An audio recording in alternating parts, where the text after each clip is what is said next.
Assalamualaikum warahmatullahi wabarakatuh. Ya, hari ini kita akan diskusi terkait dengan delegasi. Oke, apa sih delegasi? Delegasi di sini adalah pemberian wewenang dan tanggung jawab ke perawat pelaksana dalam melaksanakan tugas dan secara profesional. Jadi kata kunci dari delegasi adalah pemberian wewenang dan tanggung jawab. Ya, bukan berarti seperti gambar yang di sini ya, bosnya ongklang-ongklang nggak melakukan apa-apa, itu enggak. Jadi ada pemberian wewenang dan tanggung jawab kepada perawat yang kompeten, ya, bukan karena faktor like and dislike. Terus di sini ada juga pengertian delegasi. Delegasi adalah menyelesaikan tugas melalui orang lain atau pemindahan tanggung jawab dalam melakukan tugas dari satu orang ke orang lain. Jadi saya ulangi, yang namanya delegasi adalah pelimpahan wewenang dan tanggung jawab ke seseorang untuk menyelesaikan tugas. Kenapa sih harus didelegasikan? Apakah atasannya santai-santai, bisa duduk manis? Enggak ya. Jadi kenapa sih harus didelegasikan? Jadi bayangkan ada kapal yang akan berlayar. Lah, nahkodanya sendirian. Nggak ada yang ngurusi mesin, nggak ada yang ngurusi layar, nggak ada yang ngurusi bahan bakar misalnya. Kira-kira kapalnya bisa jalan nggak? Nggak bisa ya, karena si nakoda tadi ngurusi warna-warna, ya akhirnya kapalnya nggak jadi jalan. Nah itu alasan delegasi adalah biar perusahaan atau organisasi bisa berjalan. Dan dalam delegasi, pemimpin ini karena tadi sudah memberikan wewenang, tanggung jawab, ini juga akhirnya menuntut adanya hasil pasti dari bawahan. Ya, makanya nanti harus dimonitor, harus disupervisi. Oke, apa sih peran kepemimpinan dalam delegasi? Yang pertama, dia sebagai model peran dan narasumber. Jadi artinya ketika dia sudah nyuruh, terus nanti ada bawahan yang bertanya, bingung, ya dia harus siap menjawab karena dia sebagai narasumber dan dia menjadi role model bagi bawahannya terkait dengan delegasi. Peran yang kedua adalah mengkomunikasikan tugas yang didelegasikan secara jelas dan asertif. Asertif itu artinya ketika dikomunikasikan tidak menyakiti orang lain, tidak menyakiti perasaan orang lain. Apa yang kita omongkan tidak menyakiti perasaan orang lain, itu disebut sebagai asertif. Jadi ketika ngongkon itu nggak asal ngongkon, tapi harus jelas. Ya, 5W, 1H, kapan, di mana, seperti itu. Selanjutnya adalah ketika delegasi itu tetap harus dipastikan keamanan pasien. Makanya mau mendelegasikan tugas diberikan ke orang yang tepat, ke orang yang kompeten, ke orang yang mampu. Karena tetap kuncinya adalah di keamanan pasien. Contohnya apa, Putri? Contohnya adalah misalnya mau mendelegasikan tugas, misalnya menginfus pasien yang gemuk, misalnya ke perawat yang baru, misalnya. Perawat yang belum punya pengalaman, ya akhirnya jadi resiko nanti, resiko pasien ditusuk berkali-kali, seperti itu. Mudeng ya. Terus mau mendelegasikan kalau pasien kondisinya berbahaya, misalnya jenengan nurse mau mendelegasikan tugas ke perawat yang D3, yang ahli media. Padahal pasiennya dalam kondisi gawat yang butuh pemantauan terus-menerus. Itu juga tidak boleh didelegasikan. Didelegasikan itu syaratnya tadi, pasiennya harus aman kalau dilimpahkan ke perawat yang lain. Mudeng ya. Terus selanjutnya adalah membantu pegawai untuk mengidentifikasi situasi yang tepat untuk pendelegasian. Ini ketika Katim misalnya akan mendelegasikan tugas ke anggota tim, berarti kita membantu Katim kapan dia akan mendelegasikan tugas ke anggota timnya. Selanjutnya adalah jelas pemimpin itu harus memberikan reinforcement ketika bawahannya diberikan tugas delegasi bagus, melaksanakan sesuai job desk-nya, ya otomatis kita harus kasih reinforcement. Selanjutnya, Delegasi yang baik itu harus ada komponen yang harus dipenuhi. Yang pertama adalah tanggung jawab. Arti tanggung jawab apa? Ada yang tahu? Tanggung jawab adalah melakukan kewajibannya. Ya. Jadi di delegasi yang baik ini adalah apa? Pimpinan harus apa?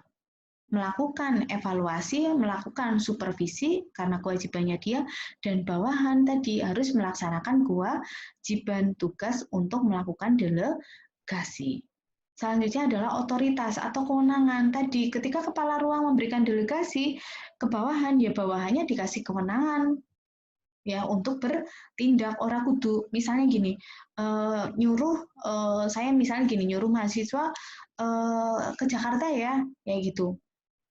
Saya tahu jalan tercepatnya adalah misalnya dengan menggunakan kereta. Tapi mau kereta apa? Si mahasiswa harus dikasih otoritas, kewenangan. Dia boleh milih pakai kereta apapun seperti itu. Jadi dikasih tahu, tapi tetap ada untuk apa sih harus ada otoritas ya? Untuk meningkatkan berpikir kritis dari perawat seperti itu. Selanjutnya adalah delegasi yang baik juga harus melihat kemampuan dari bawahan tadi. Kalau mendelegasikan ke orang yang mampu, orang yang kompeten, karena tadi pasiennya harus dalam keadaan aman. Jangan sampai tugas yang didelegasikan membuat pasien jadi tidak aman, tidak safety. Terus selanjutnya, oke, ini terkait dengan delegasi yang tidak efektif. Ada under delegation, over delegation, dan improper delegation. Yang pertama adalah under delegation. Berarti artinya apa? Delegasi yang terlalu sedikit. Delegasi yang terlalu sedikit bisa aja karena kepala ruang itu nggak percaya ke bawahan. Bisa juga karena tadi karena dia perfeksionis, jadi takutnya bawahannya nggak melakukan yang terbaik seperti itu. Akhirnya dia mendelegasikan terlalu sedikit. Lah, akhirnya bisa membuat apa? Bawahan tidak bisa ngambil keputusan, bawahannya juga jadi bingung. Aku kejane kon ngapa? Nah, itu. Itu adalah delegasi yang terlalu sedikit. Terus selanjutnya adalah over delegation. Apa ini over? Over berarti berlebihan ya. Delegasi yang terlalu banyak. Golek perintah kakean, ya akhirnya bawahannya bingung, keselan. Ya. Yang ketiga adalah improper delegation. Itu berarti delegasi yang tidak tepat. Tidak tepat tadi. Kenapa? Ya karena diberikan ke orang yang tidak mampu. Karena faktor like and dislike. Ya nggak mampu, tapi karena saya suka, ya wis lah, kue bae ya, main kue oli seripilan misalnya. Itu nggak boleh. Itu nanti namanya improper delegation. Jadi delegasi yang tidak tepat. Karena tadi faktor like and dislike. Terus selanjutnya adalah ke macam-macam delegasi. Ada delegasi terencana, ada delegasi yang insidental. Delegasi terencana contohnya apa? Di kelas kalian ada yang namanya ketua kelas, ada yang namanya sipen mata kuliah manajemen, sipen mata kuliah elektif estetik. Itu berarti delegasi terencana. Mudah? Contohnya di rumah sakit Putri, ya berarti ada kepala ruang mawar, ada Katim A, Katim B, ada anggota tim. Itu adalah delegasi terencana. Kalau insidental gimana? Insidental itu ketika salah satu tadi ada yang tidak datang karena sakit atau karena kepentingan yang lain. Berarti contohnya Katim A tidak datang. Berarti Katim B suruh double? Enggak. Berarti salah satu anggota tim suruh menggantikan hari ini untuk menjadi Katim. Ada gambaran? Ini berarti adalah delegasi insidental. Si pen A nggak masuk, misalnya Yuliana Savitri nggak masuk, misalnya. Dia berarti digantikan oleh mahasiswa yang lain. Mudah ya, sampai sini ya. Terus selanjutnya adalah prinsip delegasi. Prinsip delegasi ini kayak pemberian obat ya, harus benar pasien, benar dosis, benar cara. Nah, ini kalau prinsip delegasi pertama adalah benar orang. Benar orang tadi berarti apa? Benar orang yang kompeten, orang yang mampu, bukan karena faktor like and dislike. Yang kedua adalah benar situasi atau kondisi. Perintah perawat A, gelagna perawat A lagi urusannya akeh banget. pasiennya lagi banyak banget, kasusnya komplikasi banyak. Nah, itu berarti tidak benar situasi. Terus selanjutnya adalah benar tugas. Benar tugas tadi karena harus sesuai dengan kemampuan dan kompetensi. Ya, jadi jangan sampai tugas-tugas yang mengambil keputusan didelegasikan, yang boleh. Ya, nanti akan dibahas di belakang mana tugas yang boleh didelegasikan, mana yang tidak boleh didelegasikan. Selanjutnya adalah benar pengarahan atau komunikasi. Ini yang tadi saya bilang, golek perintah sing jelas. Ya, jangan sampai multi persepsi. Saya kemarin habis minta tolong suami saya. Mesin cucinya itu kan ada 2 bagian yang nggak jadi satu. Jadi yang satu untuk nyuci, yang satu bisa untuk mengeringkan. Mesin cuci di tempat ibu mertua saya seperti itu. Nah, ketika saya mau ngeringin baju karena bajunya sedikit, jadi si mesin itu cuma bunyi glodak-glodak-glodak kayak gitu ya. Terus saya bilang ke suami saya minta tolong dong baju yang di mesin cuci dikeringkan. Nah, kalau saya pengarahannya nggak benar, akhirnya saya jadi kerja 2 kali. Karena ternyata suami saya, karena tadi bajunya sedikit, otomatis mesin cucinya nggak bisa jalan ya, dia nggak bisa bekerja maksimal. Karena dia bekerja maksimal itu kalau si si tempat untuk ngeringin itu penuh dengan baju, baru dia akan bergerak yang nggak bunyi maksudnya. Akhirnya suami saya ternyata ngambil jemuran baju yang sudah dijemur oleh saya, diambil semua, masukin lagi ke mesin pengering dengan baju yang tadi susulan saya nyuci sendiri, nggak masuk mesin cuci. Dia ngeringin pakai itu. Terus akhirnya apa? Terus setelah selesai, saya tanya mana yang sudah dikeringkan itu, setumpuk itu. Ya Allah, berarti saya harus menjemur lagi yang tadi sudah saya jemur. Itu karena saya apa? Komunikasinya untuk delegasinya tidak lengkap. Seperti itu. Mudeng ya? Malah jadi curhat nih saya, nggak apa-apa ya. Terus selanjutnya adalah benar supervisi. Benar supervisi berarti apa? Benar dikontrol. Jadi nek perintah ora salah perintah tadi. Saya harusnya ngontrol suami saya. Tapi saya percayakan full 100% ke suami saya nggak kontrolnya malah kayak gitu jadinya. Jadi tetap harus dikontrol, wis kutul ngendi, nah kayak gitu. Harus ditanyakan. Terus selanjutnya adalah contoh pendelegasian asuhan keperawatan. Jadi misalnya saya meminta tolong ke bawahan saya, tolong ya pasien B misalnya, lakukan pemberian lakukan tindakan section. Ya, tujuannya spesifik jelas. Sectionnya berapa menit sekali, seperti itu. Kalau pasiennya nggak sadar, kalau sadar ya berarti nggak usah di suction. Terus nanti jam 2 aku cek kamu ya, jadi harus ditentukan target waktu. Baru yang terakhir adalah saya melakukan supervisi terkait dengan tindakan suction tadi. Oke, selanjutnya adalah apakah ada hal yang tidak boleh didelegasikan? Ada ternyata. Ya, apa kira-kira yang tidak boleh didelegasikan? Oke, yang di sini adalah pertama, tugas yang terlalu teknis. Contohnya apa, Putri? Contohnya kepala ruang, dia nyuruh ketua tim untuk tolong ya buatkan rencana anggaran. Lah yang tahu ilmunya kepala ruang. Ya jadi kepala ruang yang harus melakukan, tidak boleh mendelegasikan karena dia yang tahu ilmunya. Seperti itu. Jadi tugas yang terlalu teknis ini bukan teknis masalah skill, enggak. Tapi masalah keilmuan. Terus selanjutnya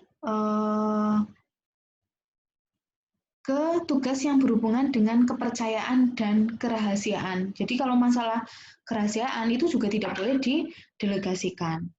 Terus selanjutnya adalah terkait dengan ACC, mau ACC apa enggak juga nggak boleh didelegasikan. Oke, selanjutnya adalah langkah-langkah ketika kalian besok akan jadi kepala ruang akan mendelegasikan tugas ke bawahan. Yang pertama dilakukan adalah susun tugas dulu mana yang akan didelegasikan. Jadi kalau tadi kapal mau jalan, oh berarti bagian layar Selamat Edi ya yang ngurusin misalnya. Oh misalnya bagian bahan bakar, berarti yang ngurusin misalnya adalah siapa? Andini misalnya. Jadi susun tugas dulu mana yang akan didelegasikan. Berarti apa ini? Benar tugas ya, benar tugas. Terus selanjutnya adalah identifikasi keterampilan dan tingkat pendidikan untuk melaksanakan tugas tadi.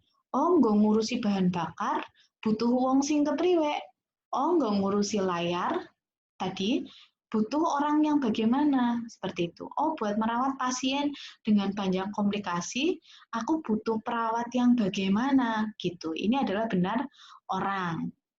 Terus selanjutnya adalah memilih staff. Ini juga termasuk benar orang tadi, karena dia butuh perawat yang pintar, butuh perawat yang nurse, oh, berarti pilihlah perawat A misalnya. Mudah ya. Terus selanjutnya adalah menyampaikan dengan jelas apa yang akan dikerjakan dan tujuannya apa. Ini berarti benar apa? Benar komunikasi, ya, mudah ya, benar pengarahan atau komunikasi. Selanjutnya adalah menetapkan batasan waktu, ini sama berarti benar komunikasi, memantau penyelesaian tugas, apa berarti benar apa? Benar supervisi. Oke, 5 stage of delegation. Ini bayangkan saya di ruangan, saya akan ngajari Selamat Edi tindakan pemasangan infus. Yang pertama adalah I do. Ketika kepala ruang akan mendelegasikan, misalnya atau Katim akan mendelegasikan pemasangan infus ke bawahannya, ke anggotanya, ya dia harus bisa dulu skill yang didelegasikan. Dia akan mendelegasikan tugas pemasangan infus, ya dia harus bisa infus dulu. I do berarti. Mudah ya. Selanjutnya I do you watch. Nah, berarti saya melakukan pemasangan infus, besoknya saya ngajak anggota tim saya tadi. Saya ngajak Selamat Edi. Ayo Selamat Edi, kamu ngelihat saya ya, saya mau nginfus. Terus selanjutnya, seminggu kemudian ada pasien yang mau diinfus lagi, berarti we do. Saya dan Selamat Edi melakukan bareng. Selamat Edi, kita melakukan bareng ya. Mudah ya. Terus selanjutnya adalah tahap keempat, you do, I watch. Besok lagi ada pasien yang mau pasang infus, Selamat Edi, kamu yang pasang ya, saya yang lihat. Nah, itu sambil saya ngecek, Selamat Edi kurang apa. Yang terakhir, ketika saya anggap Selamat Edi tidak ada kesalahan, dia sudah terampil, selanjutnya adalah you do. Barulah saya mendelegasikan. Oke. Terus, delegasi dikatakan berhasil jika bagaimana? Yang pertama adalah jika komunikasinya jelas dan lengkap. Yang kedua adalah ketersediaan sumber dan sarana. Artinya ketika tadi saya mendelegasikan, saya harus siap untuk ditanya. HP saya harus on. Selanjutnya, monitoring, monef. Monef itu berarti apa? Harus ada supervisi dan ada laporannya.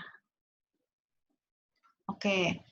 Nah, tadi delegasi yang gagal itu bisa karena manajer yang gagal, bisa juga karena bawahannya yang gagal. Oke, dari manajer kepala ruang, gagal itu bisa karena dari kepala ruang, karena dia orang yang perfeksionis. Perfeksionis itu artinya akhirnya dia nggak percaya ke orang lain. Susah ini. Walaupun bagus, tapi susah. Susah sing digawe dewek ya. Terus selanjutnya adalah tidak aman. Dia merasa tidak aman karena takut bawahannya melakukan yang lebih baik dari dirinya. Terus selanjutnya manajernya punya pengalaman yang tidak enak terkait delegasi. Dulu pernah perintah ke perawat A, ternyata orang jadi orang rampung, malah tadi nyambet gawe 2 kali ke suami saya, akhirnya besok aku mending mengerjakan sendiri daripada minta tolong ke suami. Terus dari bawahan, bisa juga karena bawahannya itu dia pesimis, aduh aku nggak mampu deh. Terus bisa juga karena tidak ada penghargaan, lah kesel-kesel, ngora demi apa-apa, itu pikiran dari bawahan. Bisa juga bawahannya mikir, dia nyolong gitu kerjaan ini, kayak gitu. Jadi gagal itu bisa karena dua belah pihak. Oke, ini ada kasus, nanti kasus ini saya masukkan ke forum diskusi saja. Oke, kalau nanti ada pertanyaan, bisa masuk ke forum diskusi, bisa via WA, nanti ditanyakan ke saya. Terima kasih, semoga bermanfaat. Kalian tetap jaga kesehatan, pola hidup bersih sehat, dan ilmu pola hidup bersih sehat disalurkan ke tetangga, ke teman terdekat kalian, ke keluarga kalian. Terima kasih. Wassalamualaikum warahmatullahi wabarakatuh.